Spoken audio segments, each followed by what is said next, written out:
കഴിഞ്ഞാഴ്ച നാം നമ്മുടെ വിഷയത്തിലെ ആമുഖമായ ചില കാര്യങ്ങളാണ് ചിന്തിക്കാനായിട്ട് ഇടയായത്.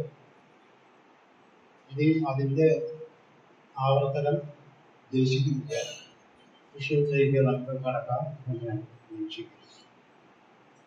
ഞാൻ സൂചിപ്പിച്ചതുപോലെ ഈ വിഷയം ഞാൻ എവിടെയും ക്ലാസ് എടുക്കുകയോ പ്രസംഗിക്കുകയോ ചെയ്തിട്ട് ഇവിടെയാണ് ആദ്യമായിട്ട് വിഷയം അവതരിപ്പിക്കുന്നത്. അതുകൊണ്ട് അതിൻ്റെതായ ചെറിയ അല്പം പരിചയക്കുറവ് ഈ വിഷയത്തോട് ബന്ധപ്പെട്ട് ഉണ്ടാകാം. നിങ്ങളെ സംബന്ധിച്ചോളം എൻ്റെ ഞാൻ മനസ്സിലാക്കുന്നിടത്തോളം പൊതുവെ ആരും ഈ വിഷയത്തെ ഒരു ബൈബിൾ ക്ലാസ് ആയിട്ട് എടുത്ത് ഞാൻ കേട്ടിട്ടില്ല, ഉണ്ടായിരിക്കാം. ഏതായിരുന്നാലും ഇത് എൻ്റെ ഹൃദയത്തിനെ സ്വാധീനിച്ച ഒരു വിഷയമായതുകൊണ്ട് കൂടെയാണ് ഞാൻ ഇത് നിങ്ങളുടെ മുമ്പിൽ ഈ നിലയിൽ സംസാരിക്കാനായിട്ടാണ്. അതിൻ്റെ പ്രത്യേകമായ കാരണങ്ങൾ നമ്മൾ ഈ വിഷയങ്ങൾ ചിന്തിച്ചു കൊണ്ടുപോകുമ്പോൾ നമ്മുടെ ശ്രദ്ധയിലേക്ക് കടന്നു വരും. അതുകൊണ്ട് വളരെ താല്പര്യപൂർവ്വം നമുക്ക് പ്രാർത്ഥനയോടുകൂടെ ഈ വിഷയത്തിൽ കർത്താവായ യേശുക്രിസ്തുവിൻ്റെ ക്രൂശ് എന്നുള്ള വിഷയമാണല്ലോ നമ്മൾ ചിന്തിച്ചുകൊണ്ടിരിക്കുന്നത്. അത് ക്രൂശ് എന്നുള്ള ക്രൂശ് മരണം എന്നുള്ള വിഷയമാണ് നാം കേൾക്കുകയും ചെയ്തിരിക്കുന്നത്. നാം അതിൻ്റെ ആമുഖമായ ചില കാര്യങ്ങൾ മാത്രമാണ് കഴിഞ്ഞ ദിവസം ഓർത്തത്. ഈ ക്രൂശ് മരണം അല്ലെങ്കിൽ കർത്താവായ യേശുക്രിസ്തുവിന്റെ ഈ രീതിയിലുള്ള മരണം എന്നുള്ളത് യേശുക്രിസ്തുവിന്റെ ചിന്താമണ്ഡലത്തിലുള്ള കേന്ദ്ര വിഷയമായിരുന്നു എന്ന് നാം മനസ്സിലാക്കുന്നു. യേശു കർത്താവ് മനുഷ്യാവതാരം എടുക്കുന്ന സമയത്ത് എല്ലാ വാക്യങ്ങളും എടുത്തു വായിക്കും. ഞാൻ ചിലപ്പോഴൊക്കെ പറഞ്ഞതോട് നമുക്ക് ദിവസം പരിചയമുള്ളവരാണ്. മത്തായി സുവിശേഷത്തിലെ 1-ാം അധ്യായത്തിൽ കർത്താവിന്റെ ജനനത്തോട് ബന്ധപ്പെട്ട് തന്റെ പിതാവ് അല്ലെങ്കിൽ തന്റെ മറിയുടെ ഭർത്താവായ യോസേഫിനെ ദൈവത്തിന്റെ ദൂതൻ, കർത്താവിന്റെ ദൂതൻ വെളിപ്പെടുത്തിയ കാര്യം, ഈ ജനിക്കാൻ പോകുന്ന പൈതൽ തന്റെ ജനത്തെ അവരുടെ പാപങ്ങളിൽ നിന്ന് രക്ഷിക്കാനിരിക്കൊണ്ട് നീ അവനെ യേശു എന്ന വാക്കിന്റെ അർത്ഥം രക്ഷിതാവ് എന്നാണ്.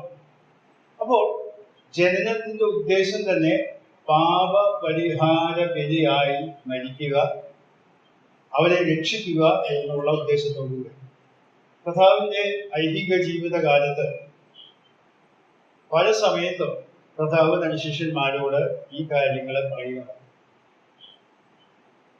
താൻ വളരെ ചെറിയ പ്രായത്തിലായിരുന്നപ്പോൾ നമുക്കറിയാം, ലൂക്കോസിന്റെ സുവിശേഷം 2-ാം അധ്യായത്തിലേക്ക് നമുക്ക് കടന്നുവരാൻ ഈ വാക്യം നമ്മുടെ ശ്രദ്ധയിലേക്ക് ഞാൻ കൊണ്ടുവരാൻ ആഗ്രഹിക്കുന്നു. ലൂക്കോസിന്റെ സുവിശേഷം 2-ാം അധ്യായത്തിന്റെ 41 മുതൽ അവസാനം വരെ വായിക്കുന്നതാണ്. പക്ഷെ ആ ഭാഗം നമുക്കറിയാം. അതിന്റെ പശ്ചാത്തലം ഞാൻ പറഞ്ഞിട്ട് ആ വാക്യം ഇത് വായിക്കാം. 12 വയസ്സായ ബാലനായ യേശു യെരൂശലേമിലെ മാതാപിതാക്കളോടുകൂടെ പെസഹ പെരുന്നാൾ ആഘോഷിക്കാൻ കടന്നു. നടന്നാണ് ഇവരൊക്കെ പോകുന്നത്. നമുക്കറിയാം, ഈ ഇസ്രായേൽ ജനത്തിന്റെ പലസ്തീൻ നാട് എന്ന് പറയുന്നത് 3 ഭാഗങ്ങളായിട്ടാണ് വ്യവസ്ഥയിൽ നോക്കിയാൽ അറിയാം. യഹൂദ്യ, പിന്നെ അതിന് തൊട്ട് മുകളിലെ മാപ്പുള്ളവർക്ക് അത് നോക്കിയാൽ അറിയാം. പിന്നെ ഒരു ശമരിയാണ് ഇടയ്ക്കിടക്ക്. അതിനപ്പുറത്തുള്ള ഒരു ഭാഗമാണ് ഈ ഗലീല എന്ന് പറയുന്ന പ്രദേശം. ആ ഗലീല പ്രദേശത്തു നിന്ന് യെരൂശലേമിലേക്ക് വരുമ്പോൾ നമുക്കറിയാം കുറച്ച് ദൂരമുണ്ട് യാത്ര ചെയ്ത് വരാം. എന്നാലും അന്ന് അവരെ കൂട്ടമായിട്ട് വന്നു ആ പെരുന്നാൾ ആഘോഷിച്ച് ഇവര് യാത്ര തിരിച്ചു പോവുകയാണ്. ഒരു ദിവസം കഴിഞ്ഞപ്പോഴാണ് തങ്ങളുടെ കൂട്ടത്തില് ബാലനായ യേശു ഇല്ല എന്ന് മനസ്സിലാക്കിക്കൊണ്ട് അവിടെ മാതാപിതാക്കൾ ഇങ്ങനെ അന്വേഷിച്ച് പല സ്ഥലങ്ങളിലേക്ക് പോയി. തിരിച്ച് യെരൂശലേമിൽ വന്നപ്പോഴേ കണ്ടത് ദൈവാലയത്തിൽ നിന്നുകൊണ്ട് അവിടെയുള്ള ശാസ്ത്രിമാരോടും അവിടെ ഉപദേഷ്ടാക്കന്മാരോടും സംസാരിച്ചു കൊണ്ടിരിക്കുകയും അങ്ങനെ ഇവന്റെ സംസാരം കേട്ടപ്പോൾ വളരെ അതിശയം തോന്നി. 12 വയസ്സായ ഈ ബാലൻ ഇത്രയും ദൈവവചനത്തിന്റെ കാര്യങ്ങൾ സൂക്ഷ്മമായി സംവാദിക്കാനുള്ള പ്രാപ്തിയുള്ളവനാണോ എന്നൊക്കെ സംശയിച്ചു. പക്ഷെ മാതാപിതാക്കൾ ചെന്നവരോട് പറഞ്ഞു, മകനെ നീ എന്തായി ചെയ്തത്? ഞങ്ങൾ നിന്നെ കാണാതെ വിഷമിച്ചു. അപ്പോൾ പറഞ്ഞ മറുപടി ശ്രദ്ധിക്കുക. അതിന്റെ 49-50 വാക്യം, 49-51 വരെയുള്ള വാക്യം. അവനവരോട്, എന്നെ തിരിഞ്ഞത് എന്തിന്? എന്റെ പിതാവിനുള്ളതിൽ ഞാൻ ഇരിക്കേണ്ടത് എന്ന് നിങ്ങൾ അറിയുന്നില്ലയോ എന്ന് പറഞ്ഞു. അവൻ തന്നോട് പറഞ്ഞ വാക്ക് അവർ ഗ്രഹിച്ചില്ല. പിന്നെ അവൻ നസ്രത്തിൽ വന്നു അവർക്ക് കീഴടങ്ങി. ഈ വേദഭാഗം നമുക്ക് നല്ല പരിചയമുള്ള വേദഭാഗമാണ്, നമുക്കറിയാം.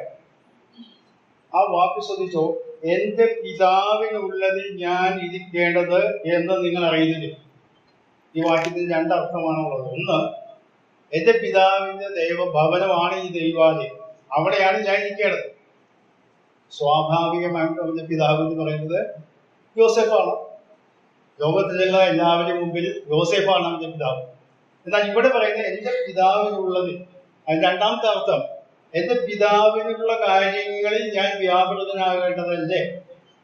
12 വയസ്സുള്ളപ്പോൾ തന്നെ ബാലനായ യേശുവിന് വ്യക്തമായ ബോധ്യമുണ്ടായിരുന്നു താൻ ഈ ലോകത്തിൽ ഈ യോസേഫിന്റെയും മറിയയുടെയും മകനായി ജീവിച്ച് ചില കാര്യങ്ങളൊക്കെ ചെയ്ത് മുമ്പോട്ട് പോകാൻ ജനിച്ചവനല്ല, വലിയ ദൗത്യം എന്റെ മുമ്പിലുണ്ട് എന്ന്. പിന്നീട് നാം വായിച്ച വാക്യം ശ്രദ്ധിക്കുമോ, പിന്നെ അവൻ അവരോടുകൂടി ഇറങ്ങി നസ്രത്തിൽ വന്ന് കീഴടങ്ങി. ഈ വേദഭാഗത്ത് ഒരു കാര്യം കൂടി ഞാൻ പറഞ്ഞു മുമ്പോട്ട് പോകട്ടെ. കർത്താവായ യേശു ക്രിസ്തു മനുഷ്യവർഗത്തിന്റെ പാപത്തിനു വേണ്ടി മരിക്കാനും അത് മുഖാന്തരം പാപമോചനം ഉണ്ടാകുവാനും ദൈവത്തോട് മനുഷ്യരെ അടുപ്പിക്കേണ്ടതിന് വേണ്ടിയാണ് ഭൂജാതനായത്. എന്നാൽ ഈ കാര്യം 12 വയസ്സുള്ളപ്പോഴേ തനിക്ക് ബോധ്യമുണ്ടായിരുന്നു. പല ആളുകളും സംശയം പറയാറുണ്ട്, കർത്താവായ മനുഷ്യൻ പാപം ചെയ്യുമ്പോൾ ഏതൻ തോട്ടത്തില് അപ്പോഴേ ദൈവത്തിന് ഈ പദ്ധതിയൊക്കെ നടപ്പിലാക്കിയെങ്കിൽ മനുഷ്യൻ ഇത്രയും കാലം ഇങ്ങനെയൊക്കെ പല കാര്യങ്ങളിലേക്ക് പോകേണ്ട കാര്യമുണ്ടോ? വർഷങ്ങളോളം നൂറ്റാണ്ടുകളോളം കാത്തിരുന്നു. പിന്നെ അന്ന് പറഞ്ഞതാണ് സ്ത്രീയുടെ സന്തതി ജനിക്കുമെന്ന്. അത് പിന്നെ അങ്ങ് ജനിച്ചാൽ പോലെ, ആ കാര്യങ്ങളൊക്കെ ദൈവത്തിന് ക്രമീകരിച്ചാൽ പോലെ എന്നൊക്കെ ചോദിക്കുന്ന ആളുകളുണ്ട്. എന്നാൽ നൂറ്റാണ്ടുകൾ കഴിഞ്ഞ് പല പല പല കാര്യങ്ങൾ അവിടെ സംഭവിച്ചിട്ടുണ്ട്. അബ്രഹാമിനെ വിളിച്ചു, ദാവീദിനെ വിളിച്ചു, അവന്റെ സന്തതിയായിട്ട് കർത്താവായ യേശു ക്രിസ്തു ദീർഘമായ വർഷങ്ങൾ കഴിഞ്ഞിട്ടാണ് ജീവിക്കുന്നത്.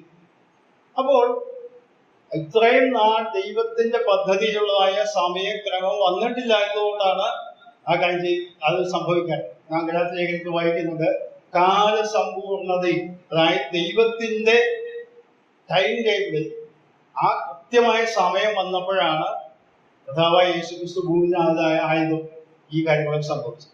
എന്നാൽ കർത്താവിന് 12 വയസ്സുള്ളപ്പോഴേ ബോധ്യമുണ്ടായിരുന്നു, ഞാൻ ഈ ലോകത്തിൽ ഈ നിലയിൽ സാധാരണക്കാരനായി ജീവിക്കാൻ ഉദ്ദേശിക്കപ്പെട്ട വ്യക്തിയല്ല. ഞാൻ ദൈവീയ ഉദ്ദേശം, എന്റെ പിതാവ് എന്ന് പറഞ്ഞ ദൈവത്തെയാണ് അവർ ഉദ്ദേശിക്കുന്നത്. കാരണം ദൈവാലയത്തിലാണ് ഇരിക്കുന്നത്. നാം യോഹന്നാന്റെ സുവിശേഷമൊക്കെ വായിക്കുമ്പോഴേ നമുക്കറിയാം, യോഹന്നാന്റെ സുവിശേഷം 1-ാം അധ്യായത്തില് കർത്താവ് അവിടെ കാര്യങ്ങളൊക്കെ അവിടെ ചാട്ടവാറെടുത്ത് 2-ാം അധ്യായത്തിലാണ് ദൈവാലയത്തില് വലിയ ബഹളമൊക്കെ ഉണ്ടായി. അപ്പോഴേ പറയുന്നത് 2-ാം അധ്യായത്തില് 16-ാം ഇത് ഇവിടെ നിന്ന് കൊണ്ടുപോകും, എന്റെ പിതാവിന്റെ ആലയത്തെ വാണിഭശാല ആക്കരുത് എന്ന് പറഞ്ഞു. ഇവിടെ ശ്രദ്ധിക്കുക, എന്റെ പിതാവിന്റെ ആലയത്തെ.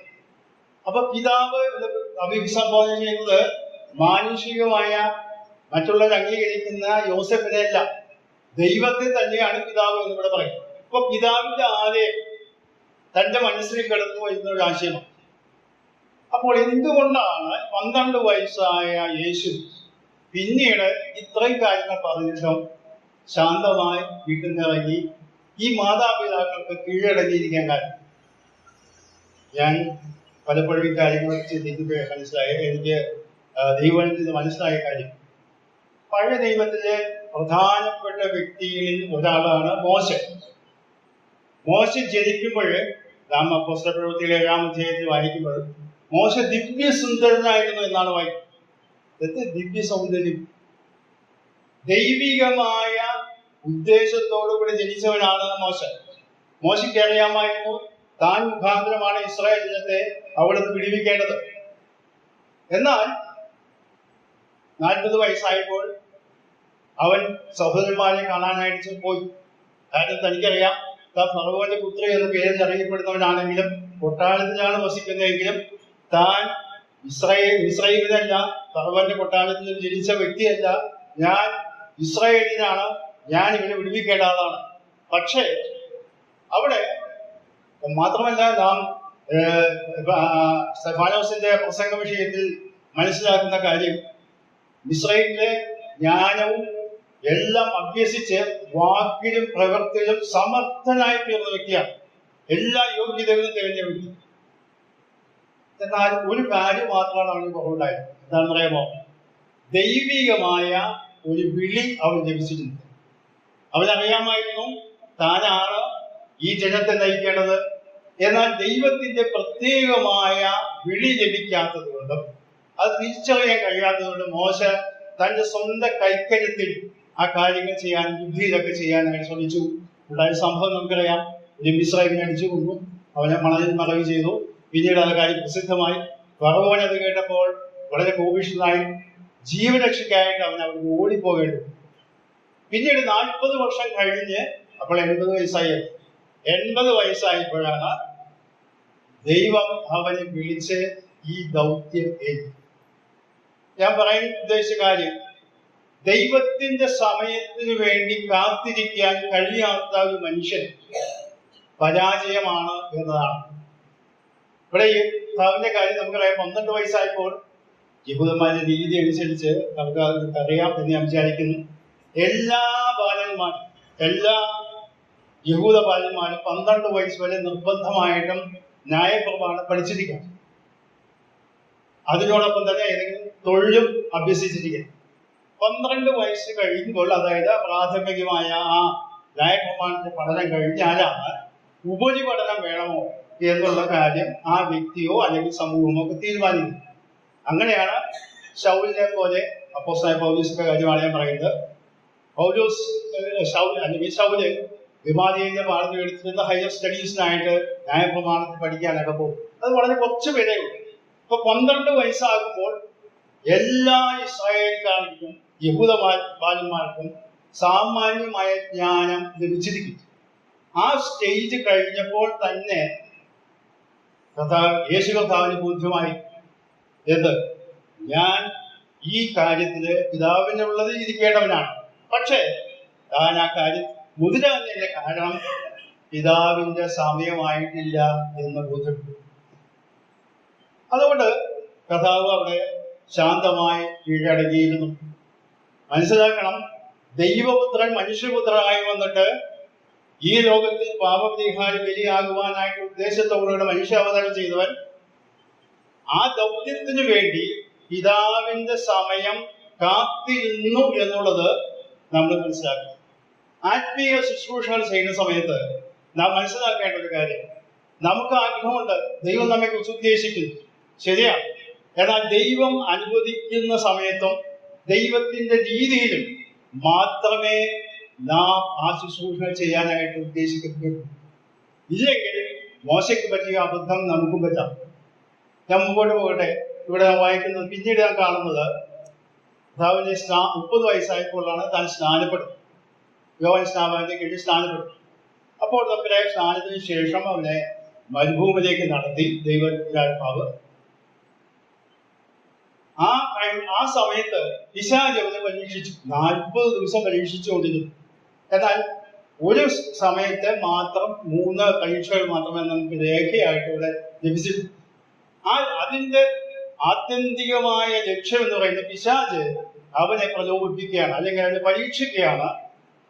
ദൈവികമായ പദ്ധതികളിൽ നിന്ന് വ്യതിചലിച്ച് അവിടെ കർത്താവിനെ പറഞ്ഞ എന്താ, നീ എന്നെ ഒന്ന് വീട് നമസ്കരിച്ചാൽ ഈ ലോകം ഇതെല്ലാം നിനക്ക് തരാം.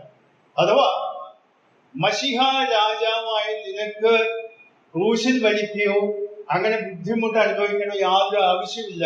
ഞാൻ അതിനുള്ള വഴി ഒരുക്കി തരാമെന്ന് പറഞ്ഞപ്പോൾ കർത്താവ് നിരസിച്ചതായിട്ടാണ് നാം മനസ്സിലാക്കുന്നത്. എന്ന് പറഞ്ഞാൽ പിതാവ് അനുവദിക്കാത്ത ഒരു കാര്യവും ആര് ഓഫർ ചെയ്താലും സ്വീകരിക്കാനായിട്ട് അവൻ തുല്യത. പിന്നീട് കർത്താവിന് പരസ്യ ശുശ്രൂഷ ആരംഭിച്ചു, പല കാര്യങ്ങൾ ചെയ്തതായിട്ട് നമുക്കറിയാം. കർത്താവ് മർക്കോസിന്റെ സുവിശേഷം 8-ാം അധ്യായത്തിലേക്ക് നമുക്ക് വരാം. മർക്കോസിന്റെ സുവിശേഷം 8-ാം അധ്യായം, അതിന്റെ 29-30 വാക്യങ്ങൾ നമുക്ക് വായിക്കാം. അവൻ അവരോട്, എന്നാൽ നിങ്ങൾ എന്നെ ആരെന്ന് പറയുന്നു എന്ന് ചോദിച്ചതിന്, നീ ക്രിസ്തു ആകുന്നു എന്ന് പത്രോസ് ഉത്തരം പറഞ്ഞു. പിന്നെ തന്നെ കുറിച്ച് ആരോടും പറയരുതെന്ന് അവൻ അവരോട് വ്യക്തിതമായി പറഞ്ഞു. ഇവിടെ ക്രിസ്തു എന്ന വാക്കിന്റെ അർത്ഥം മശിഹ എന്നാണല്ലോ. മശിഹ എന്നത് എബ്രായ വാക്ക്, ക്രിസ്തു എന്നുള്ളത് അതിന്റെ ഗ്രീക്ക് വേർഷൻ തർജ്ജമയാണ്, നമുക്കറിയാം. അപ്പോൾ ക്രിസ്തു എന്ന ആരോടും പറയരുത്. എന്തുകൊണ്ടാണ് അങ്ങനെ പറയാൻ കാര്യം? കാരണം ഇതിന് മുൻപുണ്ടായ സംഭവങ്ങളിൽ കൂടെ രണ്ട് കാര്യങ്ങളാണ് ഉണ്ടായത്. ഒന്ന്, ഇസ്രായേൽ ജനത്തിന്റെ മുമ്പിൽ ലൂക്കോസിന്റെ സുവിശേഷം 4-ാം അധ്യായത്തിലേക്ക് നമുക്ക് കടന്നു വരാം. ലൂക്കോസിന്റെ സുവിശേഷം 4-ാം അധ്യായം,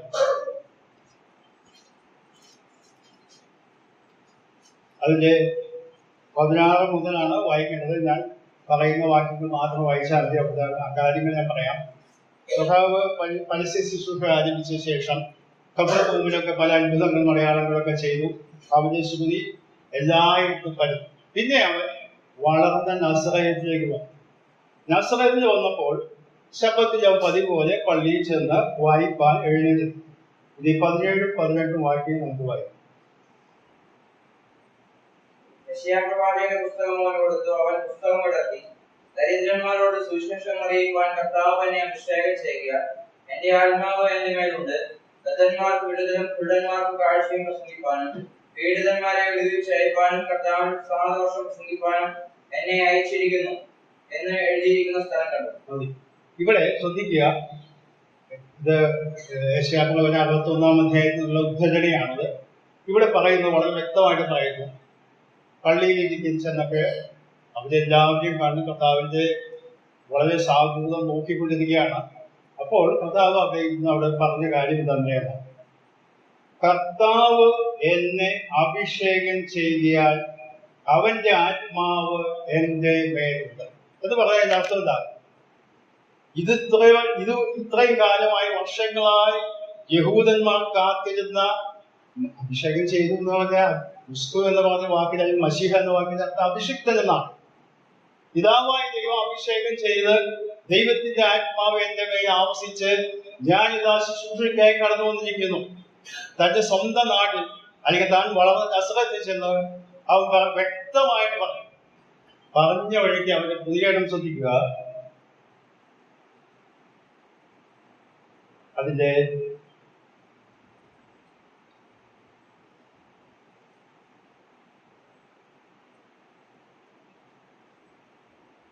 22-ാം വാക്യം, 22-ാം വാക്യം വായിച്ചാൽ,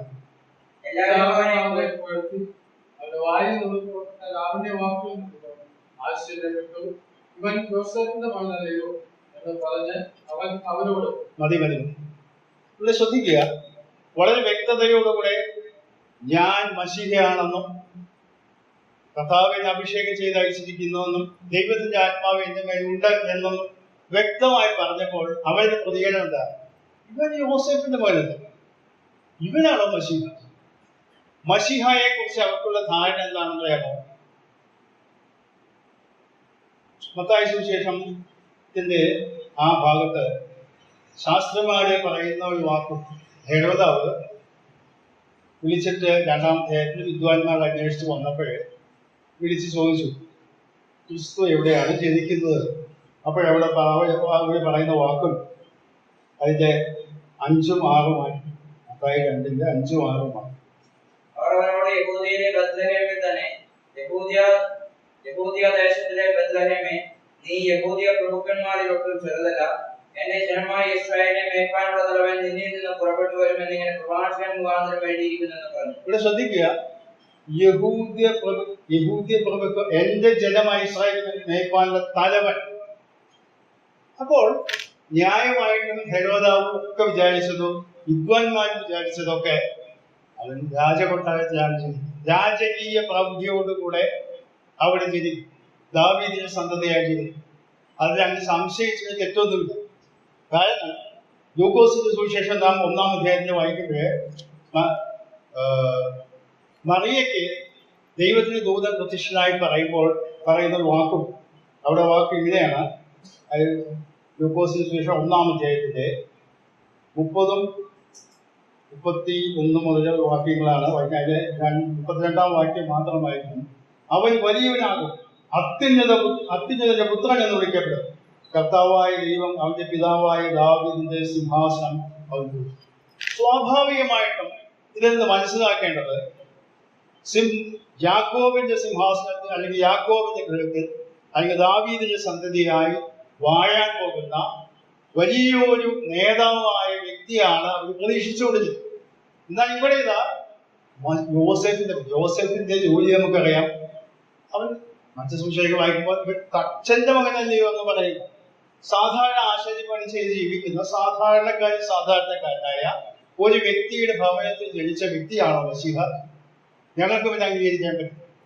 ലൂക്കോസിന്റെ സുവിശേഷത്തിന്റെ 4-ാം അധ്യായത്തിൽ നാം വായിച്ച ഭാഗത്തിന്റെ അവസാന ഭാഗത്തേക്ക് നാം കടന്നു വരുമ്പോൾ നാം വായിക്കുന്നത് 4-ാം അധ്യായത്തിന്റെ 28, 29, 30 വാക്യങ്ങൾ വായിക്കുമ്പോൾ കാണാൻ സാധിക്കും.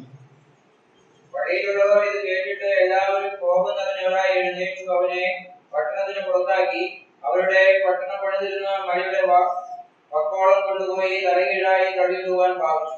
അവനോ അവരുടെ നടുവിൽ കൂടി കടന്നുപോയി. അപ്പോൾ ആദ്യം നാം വായിച്ചത് വളരെ ആകർഷകമായ രീതിയിൽ അവന്റെ ലാവണ്യവാക്കുകൾക്ക് അതിശയിച്ച പിന്നീട് കർത്താവിന്റെ സംഭാഷണ മധ്യേ കാര്യങ്ങൾ മനസ്സിലായിട്ട് അവിടെ ശ്രദ്ധിക്കുക. പള്ളിയിലുള്ളവർ ഇത് കേട്ട് എല്ലാവരും കോപം നിറഞ്ഞവരായി എഴുന്നേറ്റു. എന്ന് പറഞ്ഞാൽ ആദ്യമേ വളരെ നന്നായി പ്രതികരിച്ചിരുന്ന മനോഹരമായി ചിന്തിച്ചിരുന്ന ആ വ്യക്തികൾ എല്ലാവരും എഴുന്നേറ്റ് കോപത്തോടുകൂടെ കർത്താവിനെ കൊല്ലുവാൻ ഭാവിച്ചു എന്നാണ് വായിക്കുന്നത്. അവനെ പട്ടണത്തിൽ പുറത്താക്കി അവന്റെ പട്ടണ മലയുടെ വക്കോളം കൊണ്ടുപോയി തലകീഴായി തള്ളിയിടുവാൻ ഭാവിച്ചു. സമയമാകാത്തതുകൊണ്ടാണ് അവന് അവരുടെ കൂടെ നടുക്കൂടെ കടന്നത്. അപ്പോൾ മശിഹ എന്ന് പറഞ്ഞ അവരുടെ സങ്കല്പത്തിന് ഇതല്ല ഒരു വ്യക്തി. കഥാവ് വളരെ വ്യക്തതയോട്. രണ്ടാമത്തെ കാരണം യോഹന്നാന്റെ സുവിശേഷം 6-ാം അധ്യായത്തിലേക്ക് നമുക്ക് കടന്നുവരാം. യോഹന്നാന്റെ സുവിശേഷം 6-ാം അധ്യായത്തിന്റെ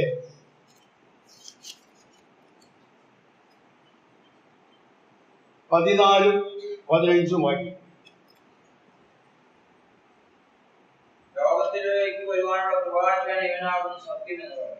അവൻ ചെയ്ത അടയാളം ആളുകൾ കണ്ടിട്ട് ലോകത്തിലേക്ക് വരുവാനുള്ള പ്രവാചകൻ ഇവനാകുന്നു സത്യമെന്ന് അവർ വന്ന് തന്നെ പിടിച്ച് രാജാവാക്കുവാൻ ഭാവിക്കുന്നു യേശു അറിഞ്ഞിട്ട് വിജയം കഴിച്ച് കഴിയും. അപ്പോൾ യേശു കർത്താവ് മശിഹയാണെന്ന് വെളിപ്പെടുത്തിയപ്പോൾ അവന്റെ വിചാരം എന്തായിരുന്നു? രാജാവായിട്ട് ഇവന് വാഴിക്കണം. കാരണം 5 പ കൊണ്ട് 5000 പേരെ പോഷിപ്പിച്ചു. ഇത് സാധാരണക്കാർക്ക് ചെയ്യാൻ പറ്റുന്ന കാര്യം. അവൻ ചെയ്ത അത്ഭുതങ്ങളെ കണ്ടപ്പോൾ അപ്പോൾ 2 തെറ്റിദ്ധാരണകളാണ് ഉണ്ടായത്. ഒന്ന്, മശിഹയായിട്ട് യോസെഫിന്റെ മകൻ വരില്ല.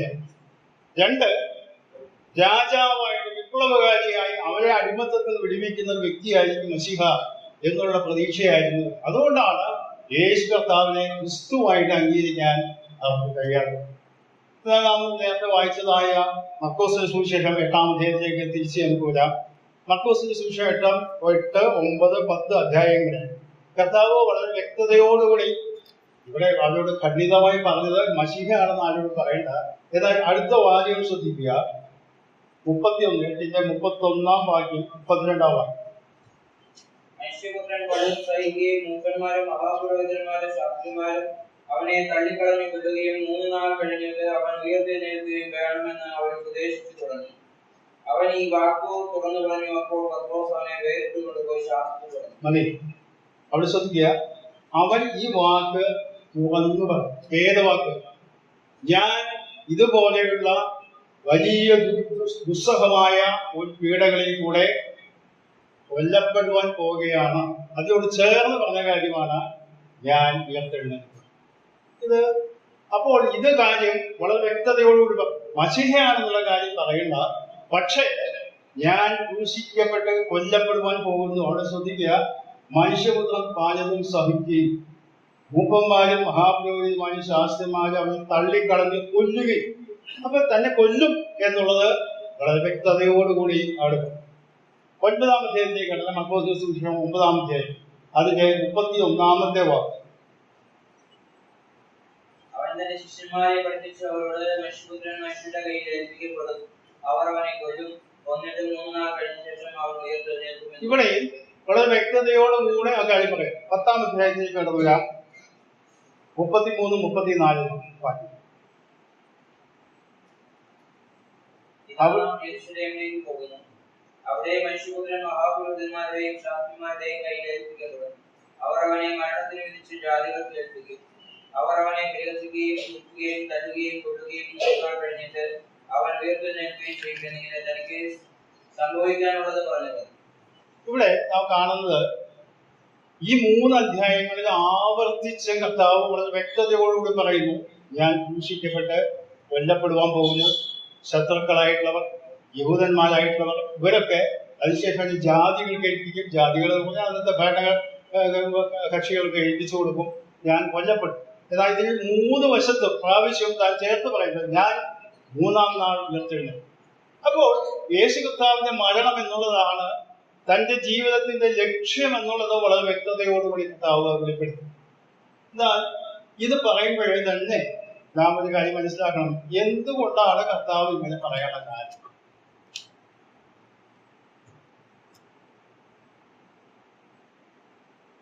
കർത്താവിന് വളരെ വ്യക്തമായിട്ട് മനസ്സിലായിരുന്നു താൻ മനുഷ്യാവതാരം എടുത്ത് മനുഷ്യവർഗത്തിന്റെ പാപത്തിന് വേണ്ടി മരിക്കാനാണ്. ഈ ആദ്യത്തെ 3 സുവിശേഷങ്ങളിലും ഈ കാര്യങ്ങൾ പല സ്ഥലങ്ങളായിട്ട് പറഞ്ഞിരിക്കുന്ന വിഭാഗങ്ങൾ മർക്കോസിന്റെ സുവിശേഷത്തിൽ മാത്രമല്ല എല്ലാ 3 സുവിശേഷം. എന്നാൽ യോഹന്നാന്റെ സുവിശേഷത്തില് അല്പം വ്യത്യസ്തമായ രീതിയിലാണ് ഇത് അവതരിപ്പിക്കപ്പെട്ടത്. അവിടെ പറയപ്പെട്ടുള്ളത് നമുക്കറിയാം, യോഹന്നാന്റെ സുവിശേഷം മാത്രം മറ്റു 3 സുവിശേഷങ്ങൾ സഭാന സുവിശേഷങ്ങളിൽ നിന്ന് വിഭിന്നമായ രീതിയിലാണ് കാര്യങ്ങൾ അവതരിപ്പിക്കപ്പെടുന്നത്.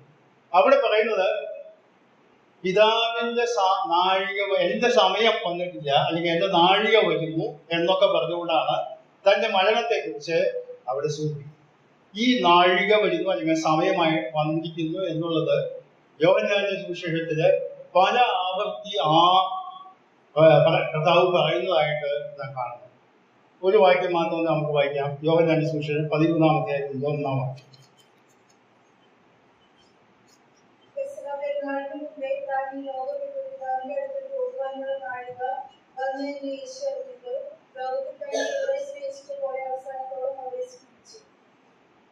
ശ്രദ്ധിക്കുക, ആ വാക്യത്തില് പോകും, പിതാവിന്റെ അടുക്കൽ പോകുവാനുള്ള നാഴിക അല്ലെങ്കിൽ സമയം വന്നു. ഇതുവരെ സമയമായിട്ടില്ല എന്ന് പറഞ്ഞ് കാത്തിരുന്ന കർത്താവിന് ഇപ്പോൾ ഇതാ സമയമായി. പെസഹ പെരുന്നാളിന് മുമ്പേ ഇസ്രായേൽ ജനത്തിന് നമുക്കറിയാം, പെസഹ ആചരിക്കുന്ന പഴയ നിയമത്തിലെ വിടുതലിന്റെ ഇസ്രായേലിനുള്ള വിടുതലിന്റെ ഓർമ്മയിൽ കൊണ്ടാണ്. അത് 7 ദിവസമാണ് പെസഹ പെരുന്നാൾ ആഘോഷിക്കുന്നത്. അതിന്റെ ആ സമയം ആരംഭിക്കുന്നതിന് മുമ്പേ താൻ ഈ ലോകം വിട്ട് പോകാനുള്ള നാഴിക വന്നു, സമയം. നാം അതിന് ഈ ഭാഗം വായിക്കുമ്പോഴേ മറ്റ് ചില ഭാഗങ്ങളിൽ ഈ കാര്യം തന്നെ വളരെ വ്യക്തമായിട്ട് പറഞ്ഞിട്ടുണ്ട്. എന്നാൽ അപ്പോൾ യേശു കർത്താവിന്റെ കേന്ദ്ര വിഷയം എന്ന് പറയുന്നത് ക്രൂശുമരണം തന്നെയാണ് എന്ന് കാണാൻ സാധിക്കും. ഇപ്പോൾ നിങ്ങൾ സ്വാഭാവികമായിട്ട് നമുക്ക് സംശയം വരാം, കർത്താവ് വളരെ ഉപമകളിൽ കൂടെ, ഗിരിപ്രഭാഷണങ്ങളിൽ കൂടെ ഒക്കെ കാര്യങ്ങൾ പഠിപ്പിച്ചില്ലേ, ഗുരുവായിട്ട് പല അത്ഭുതങ്ങളും അടയാളങ്ങളും ചെയ്തില്ല. എന്നാൽ അതെല്ലാം തന്നെ ഈ കാര്യങ്ങളോടുള്ള സമീപനത്തോട് ബന്ധപ്പെട്ട് തന്റെ വിശദീകരണങ്ങളോ അല്ലെങ്കിൽ താൻ മശിഹയാണെന്നുള്ള തെളിവ് രേഖപ്പെടുത്തിക്കൊണ്ട് മുമ്പോട്ട് പോയിരുന്നതാണ്. എന്നാൽ യേശു കർത്താവിന്റെ ക്രൂശുമരണമാണ് തന്റെ കേന്ദ്ര വിഷയം എന്നുള്ളത് വളരെ വ്യക്തതയോടുകൂടെ ഇവിടെ പറയുന്നതായിട്ട് കാണാൻ സാധിക്കും. ഞാൻ മുമ്പോട്ട് പോകാൻ ഉദ്ദേശിക്കുന്നു. സുവിശേഷങ്ങളിൽ നമുക്ക് ലഭിച്ചിട്ടുള്ള ഈ തെളിവുകൾ അനുസരിച്ച് പ്രത്യേകിച്ച് 3 കാരണങ്ങളാണ് കർത്താവിന്റെ മരണത്തോട് ബന്ധപ്പെട്ട് കർത്താവിന്റെ ശ്രദ്ധയിലേക്ക് കടന്നു വന്നിട്ടുള്ളത് സുവിശേഷങ്ങളിൽ രേഖപ്പെടുത്തിയിട്ടുണ്ട്. ഒന്നാമത്തേത് നാം ഈ വായിച്ച വേദഭാഗത്തൊക്കെ അത് കാണുകയുണ്ടായി. യഹൂദന്മാരുടേതായ വിരോധം കൊണ്ട് താൻ കൊല്ലപ്പെടും എന്ന് എനിക്കറിയാമായി. നാം വായിച്ചതോ മറ്റു പല കാര്യങ്ങൾ കൂടെയുണ്ട്. ഒന്നാമത് ശബ്ബത്ത് നാളിലാണ് കർത്താവ് പലപ്പോഴും രോഗികളെ സൗഖ്യമാക്കിയിരുന്നത്. അതവർ ചോദ്യം ചെയ്തു. ശബ്ബത്ത് നാളിനെ ഇവൻ വേണ്ടത്ര ബഹുമാനിക്കുന്നില്ല. ദൈവം നൽകിയ പ്രമാണമല്ലേ ശബ്ബത്ത് നാളിനെ ബഹുമാനിക്കണമെന്നുള്ളത്. എന്നിട്ട് ദൈവപുത്രൻ എന്ന് അവകാശപ്പെടുന്ന ഈ മശിഹ എന്ന് അവകാശപ്പെടുന്ന യേശു ക്രിസ്തു, യേശു കർത്താവ് എന്തുകൊണ്ട് ശബ്ബത്തിനെ ബഹുമാനിക്കുന്നില്ല? അപ്പോൾ കർത്താവ് പറഞ്ഞത്, ഞാൻ ശബ്ബത്തിന് കർത്താവാണ് എന്ന് പറഞ്ഞാൽ ശബ്ബത്ത് ഇനം ശബ്ബത്ത് നൽകിയത് പിതാവായ എന്റെ പിതാവാണ് എന്നുള്ള വളരെ വ്യക്തമായി പറഞ്ഞപ്പോൾ യഹൂദന്മാർക്ക് അത് ഉൾക്കൊള്ളാനായിട്ട് കഴിയും. അപ്പോൾ അവരെ ശത്രുതയാൽ താൻ കൊല്ലപ്പെടും എന്നുള്ള കാര്യം കർത്താവിന് നന്നായിട്ടറിയാം. രണ്ടാമത്തെ കാര്യം ഉള്ളത്, ഞാനത് ഒന്നുകൂടെ, ഇത് അത്രയും വലിയ കാരണമല്ല എങ്കിൽ കൂടെ രണ്ടാമത്തെ പ്രധാന കാരണം മശീഹയായ താൻ കൊല്ലപ്പെടും എന്നുള്ളത് പഴയ നിയമ പ്രവചനങ്ങളിൽ ഉള്ള ഒരു വെളിപ്പാടാണ്. ലൂക്കോസിന്റെ സുവിശേഷം 24-ാം അധ്യായത്തിലേക്ക് നമുക്ക് കടന്നു വരാം. അവിടെ എമ്മോസിലേക്ക് പോയ ശിഷ്യന്മാരെ അവിടെ 2 പേര് കർത്താവിനെ ഭവനത്തിൽ സ്വീകരിക്കുകയൊക്കെ ചെയ്യുന്നതായിട്ട് നമുക്കറിയാം. ക്ലയോപ്പാവും തന്റെ കൂടെയുള്ള വ്യക്തി, അത് ആരാണ് എന്ന് വ്യക്തമായിട്ട് അവിടെ രേഖപ്പെടുത്തിയിട്ടില്ല. അവര് വളരെ പ്രതീക്ഷയോടുകൂടിയാണ് കർത്താവിനെ കാത്തിരുന്നത്. ആ സംഭാഷണം അതേ യേശു ആണെന്ന് തിരിച്ചറിയാതെ ചേർന്ന് നടക്കുന്ന സമയത്ത് 24-ാം അധ്യായത്തിന്റെ 17-ാം വാക്യം,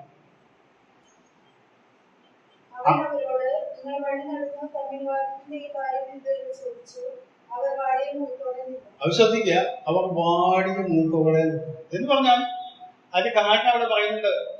നമ്മുടെ ഇടയിൽ ഉണ്ടായിരുന്ന ഒരു പ്രവാചകൻ ഉണ്ടായിരുന്നു, വളരെ ശക്തിയോടുകൂടെ ഒക്കെ അത് നമ്മുടെ മഹാവീരന്മാരും പ്രധാനികളൊക്കെ അവർക്ക് കൊണ്ടുപോകും. അപ്പൊ അവൻ ഉയർത്തെഴുന്നേറ്റു എന്നൊക്കെ പറയുന്നു, ഞങ്ങള് നോക്കിയിട്ടൊന്നും കണ്ടില്ല എന്ന് പറഞ്ഞ് വളരെ നിരാശയോടുകൂടെ പോകുന്ന ആ ആളുകളെ പിന്നീട് കർത്താവ് ശാസിച്ച്, ശാസനാരൂപത്തിലാണെങ്കിലും പറയുന്നത് 25-ാം വാക്യം വായിക്കുക, 25, 26, 27 വാക്യം.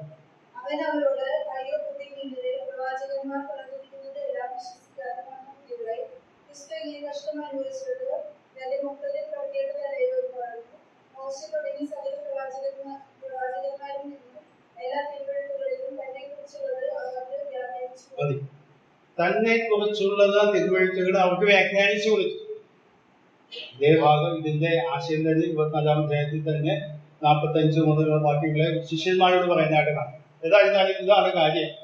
പഴയ നിയമ തിരുവെഴുത്തുകളിൽ മശിഹ കഷ്ടമനുഭവിച്ച് മഹത്വത്തിൽ കടക്കേണ്ടതാണ് എന്നുള്ളത് അന്നത്തെ യഹൂദ നേതാക്കന്മാരും ആളുകൾ തിരിച്ചറിഞ്ഞില്ലെങ്കിലും കർത്താവിന് നല്ല ബോധ്യമുണ്ടായിരുന്നു. തന്നെ കുറിച്ച് പ്രവചനങ്ങളെ എഴുതപ്പെട്ടത് നിവൃത്തിയായേ മതിയാകും, അതുകൊണ്ട് താൻ കൊല്ലപ്പെടും എന്നുള്ള കാര്യം മാത്രമല്ല, പുതിയ നിയമ എഴുത്തുകാരായിട്ടുള്ളതായ പത്രോസ്, പൗലോസ്, ലൂക്കോസ്, യോഹന്നാൻ, അതുപോലെയുള്ള എല്ലാ പ്രധാന എഴുത്തുകാരും യെശയ്യാപ്രവചനം 53-ാം അധ്യായത്തിലെ 8 വാക്യങ്ങളും ഉദ്ധരിച്ചുകൊണ്ട് രേഖപ്പെടുത്തിയതായിട്ട് നമുക്ക് കാണാൻ സാധിക്കും. യെശയ്യാപ്രവചനം 53-ാം അധ്യായം നമുക്ക് വളരെ പരിചിതമായ വാക്യമാണ്. മിക്കവാറും ഒരു ദിവസം പോലും അതിന് എവിടെയെങ്കിലും ചിന്ത ലഭിക്കാതെ നാം മുമ്പോട്ട് പോകാറുണ്ട്. 12 വാക്യങ്ങൾ മാത്രമുള്ളതായ ആ അധ്യായത്തിലെ 8 വാക്യങ്ങളും പല നിലയിൽ ഉദ്ധരിച്ചുകൊണ്ടാണ് ഇവരെല്ലാവരും തന്നെ അവരുടേതായ ലേഖനങ്ങളിൽ, പ്രസംഗങ്ങളിലൊക്കെ കാണും. അവിടെ പറയുന്നത് എന്താ? കഷ്ടമനുഭവിക്കുന്ന ഒരു വ്യക്തിയാണ് അവിടെ വലിച്ചു കാണിക്കുന്നത്. അപ്പോൾ പ്രവചനങ്ങളിലൊക്കെ, പഴയ നിയമ പ്രവചനങ്ങളൊക്കെ മശിഹ കഷ്ടമനുഭവിച്ച് മരിക്കുന്ന ആളാണ് എന്നുള്ള കാര്യം ഈ കർത്താവിന് നല്ല ഉറപ്പുണ്ടായി.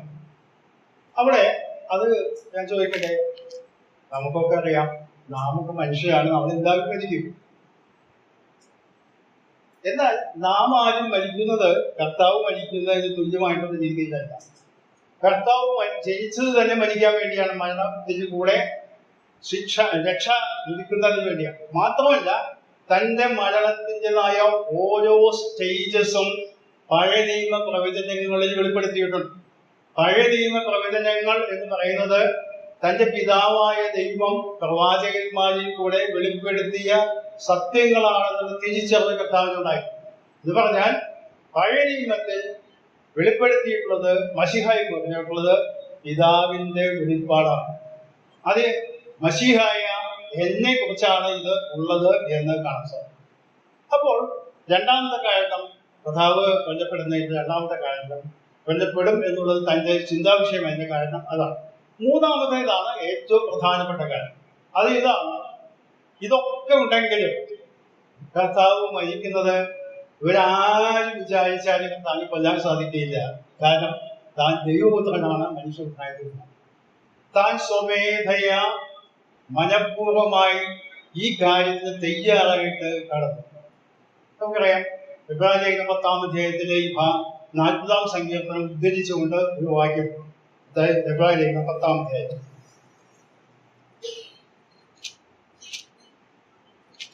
എബ്രായലേഖനം 10-ാം അധ്യായത്തിന്റെ അതിന്റെ 5-ഉം 6-ഉം 7-ഉം വാക്യം.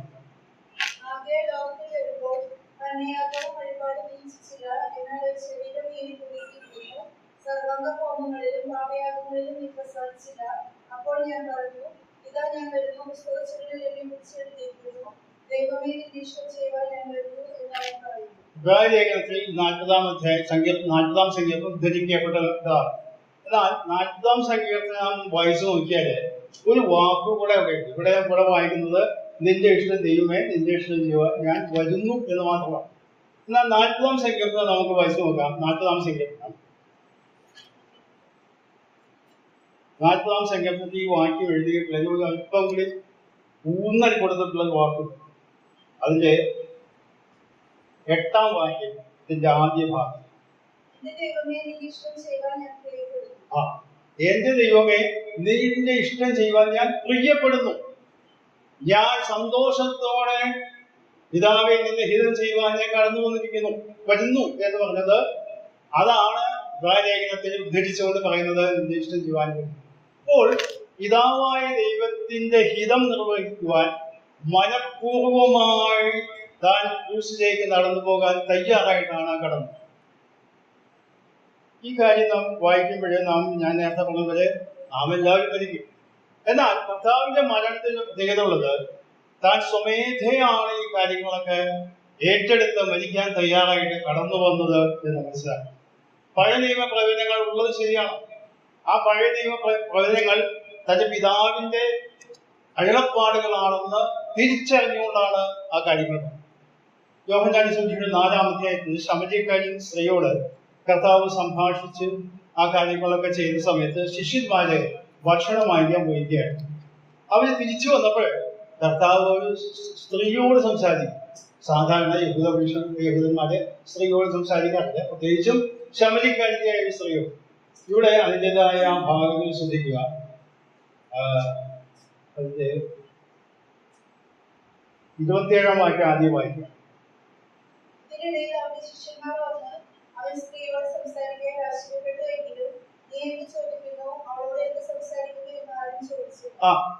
സ്ത്രീയോട് സംസാരിക്കാൻ ആശ്ചര്യപ്പെട്ടു. എന്നാൽ പിന്നീട് കർത്താവ് അപ്പൊ അവരെന്ന് വിചാരിച്ചു, ഇവിടെ ആർക്കെങ്കിലും ഭക്ഷണം വാങ്ങിച്ചു കൊടുത്തിരിക്കും കർത്താവിനെ വിശക്കുവാൻ. അപ്പോൾ ശിഷ്യന്മാർ അവനോട് ചോദിക്കുന്നത്, റബ്ബി ഭക്ഷിച്ചാലും എന്ന് പറഞ്ഞപ്പോഴേ അതിനോട് താഴെയുള്ള വാക്യങ്ങൾ വായിക്കുക. 34-ാം വാക്യം മാത്രം വായിച്ചാൽ മതി.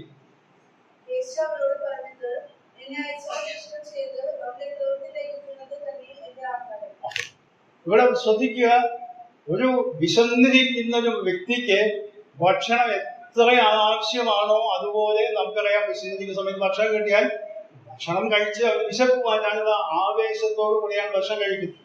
അതേ ആഗ്രഹത്തോടു കൂടെ ഇവിടെ വായിക്കുന്നത് എന്താ?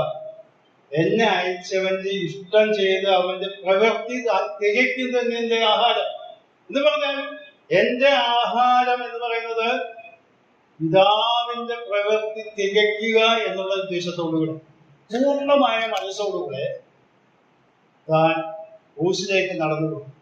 അല്ലെങ്കിൽ കർത്താവിനെ അത് നിർബന്ധിച്ച് ക്രൂശിലേക്ക് അയക്കുന്ന ഒരു രംഗമല്ല ഉണ്ടാകും. നമുക്ക് ആ രംഗങ്ങളൊക്കെ അറിയാം. അത് ഞാൻ വായിക്കുന്നില്ല, ഞാൻ പറഞ്ഞു പോകാം.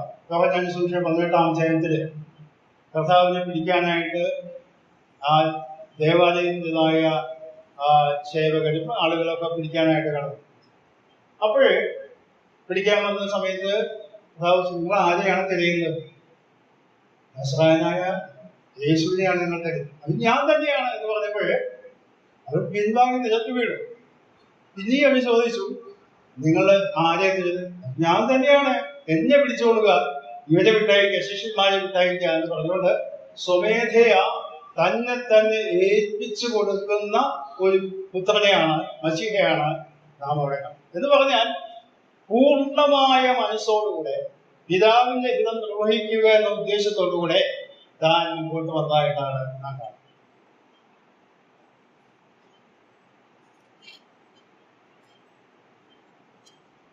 അപ്പോൾ നാം ഒരു കാര്യം മനസ്സിലാക്കണം.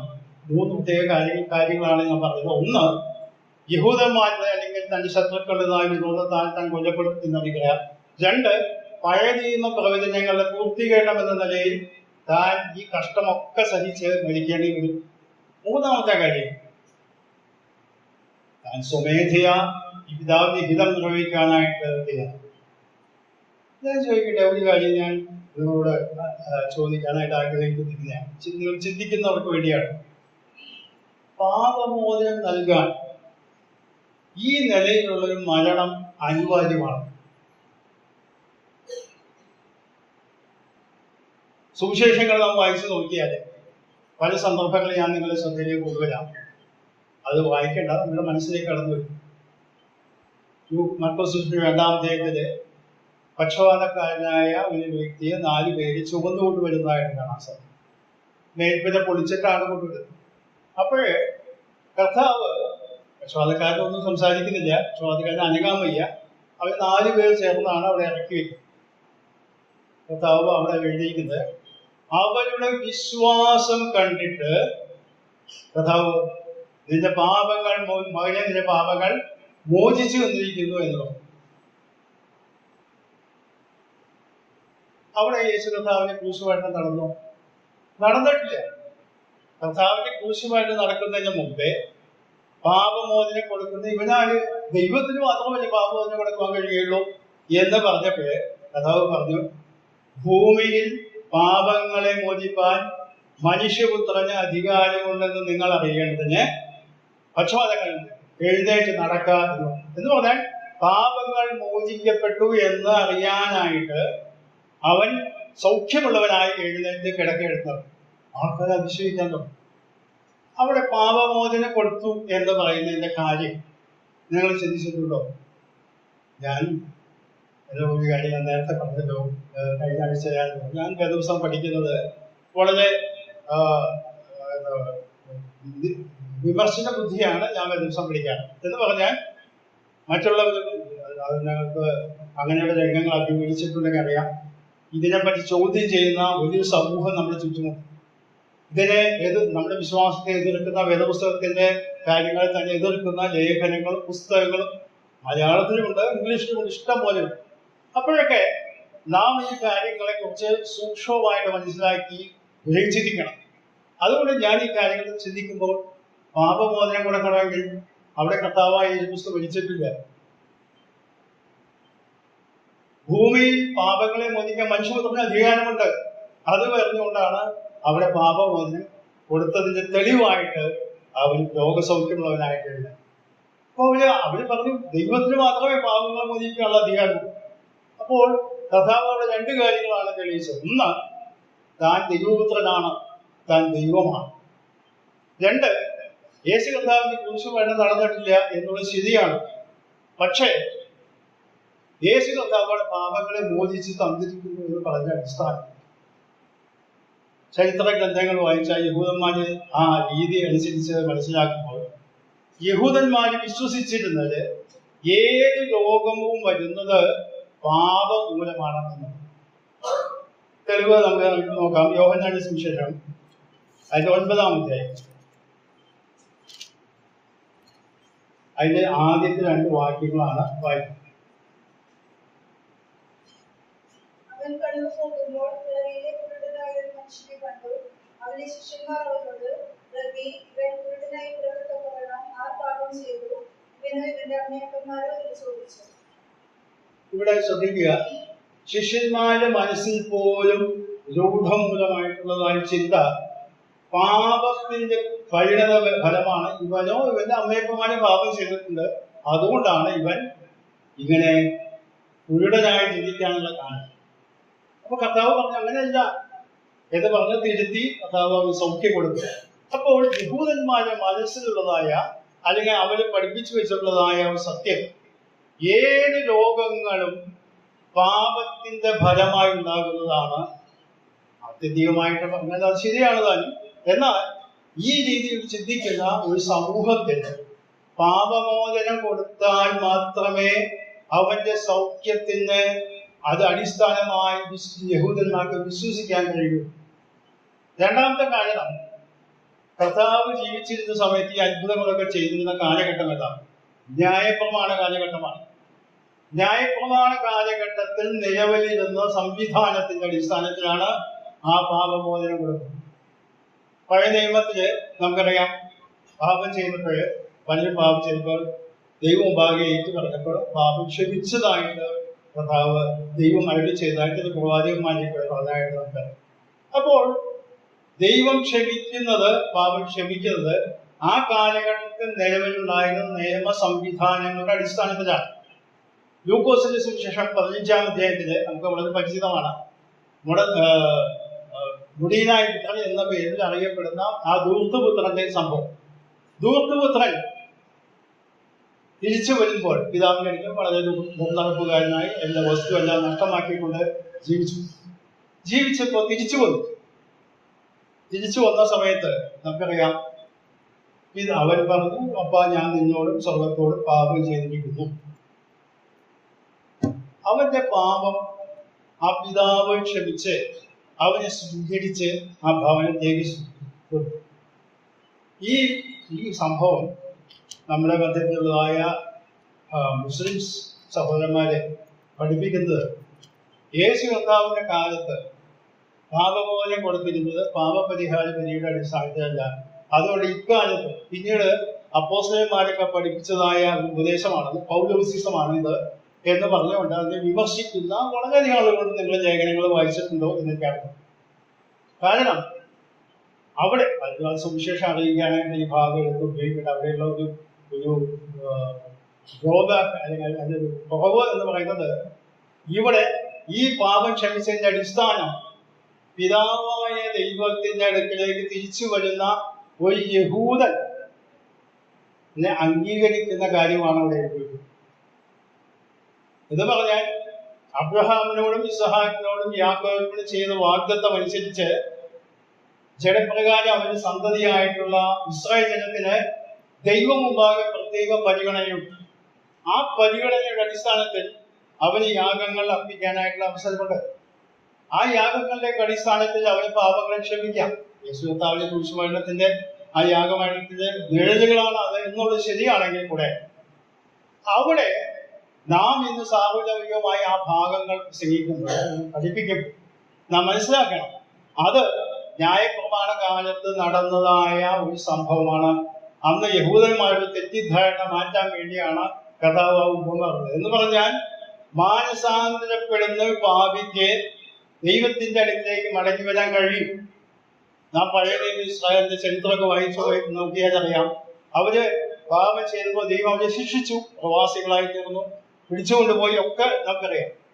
അവർ അനുദപിച്ച് കുറ്റങ്ങളെ ഏറ്റുപറഞ്ഞപ്പോൾ അവര് പാപം ക്ഷമിച്ച് അവരെ തിരിച്ചു കൊണ്ടുവന്നതായ ദൈവികമായ പ്രമാണം അവിടെ വെളിപ്പെടുത്തിക്കൊണ്ട് പിതാവായ ദൈവം സ്നേഹവാനാണെന്നും അനുദപിക്കുന്ന പാപിയെ സ്വീകരിക്കുമെന്നും എന്നുള്ള ചരിത്രം ഇസ്രായേൽ ജനത്തിനെ പറഞ്ഞ് പഠിപ്പിക്കുന്നതാണ് ആ ഭാഗം.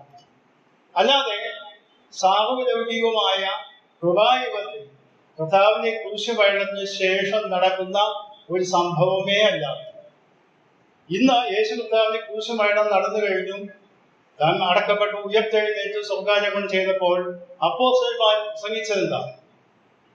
മറ്റൊരുത്തരും രക്ഷയില്ല, നാം രക്ഷിക്കപ്പെടുവാൻ ആകാശത്തിന്റെ കീഴിൽ മനുഷ്യരുടെ ഇടയിൽ നൽകപ്പെട്ട യേശു ക്രിസ്തു എന്ന നാമമില്ലാതെ വേറൊരു നാമം. അപ്പോൾ നാം മനസ്സിലാക്കണം, യേശു കർത്താവിന്റെ ക്രൂശുമരണം നടന്നതിന് മുമ്പ്, ഉയർത്തെഴുന്നേറ്റ് നടക്കുന്നതിന് മുമ്പ് നടന്ന പാപമോചനം, ആ കാര്യങ്ങളും ഇന്ന് കാലത്ത് കൃപായുഗത്തിൽ നടക്കുന്ന പാപമോചനത്തിന്റെ അടിസ്ഥാനം രണ്ടാണ്. ഞാൻ ഈ വിഷയം മുമ്പോട്ട് ക്ലാസ്സുകളിലുള്ള ആ കാര്യങ്ങൾ വിശദീകരിക്കുന്നതാണ്. എന്തുകൊണ്ടാണ് അങ്ങനെയുള്ള കാര്യങ്ങൾ പറയുന്നത്? കാരണം അപ്പോസ്തലന്മാർ ഒരു വാക്ക് ഞാൻ ചേർത്ത് പറഞ്ഞ് മുമ്പോട്ട് പോകാം. അപ്പോസ്തലന്മാർ സുവിശേഷം പ്രസംഗിച്ച സമയത്ത്, അപ്പോസ്തല പ്രവൃത്തി 2-ാം അധ്യായം നമ്മൾ ശ്രദ്ധിക്കുക, അതിനുശേഷമുള്ള കാര്യങ്ങളൊക്കെ ശ്രദ്ധിച്ചാല് യഹൂദന്മാരോട് സുവിശേഷം പറഞ്ഞതെന്താ? നിങ്ങൾക്ക് കാണിച്ചു തന്ന പുരുഷനായ യേശുവിനെ നിങ്ങളുടെ പ്രമാണിമാർ കൊന്നുകളഞ്ഞു, ദൈവം അവനെ ഉയർത്തെഴുന്നേൽപ്പിച്ചു, അതിന് ഞങ്ങൾ സാക്ഷികളാണ്.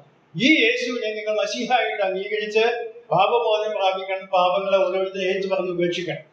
എന്നാൽ കൊർന്നേലിയോസിന്റെ ഭവനത്തിൽ ചെല്ലുമ്പോഴും അതുപോലെ ജാതികളോട് സുവിശേഷം അറിയിക്കുമ്പോൾ, അബ്രഹാമിന്റെയും ഇസ്ഹാക്കിന്റെയും യാക്കോബിന്റെയും സന്താനങ്ങളെല്ലാം അവർ ജാതികളാണ്, വിജാതിയിലാണ്.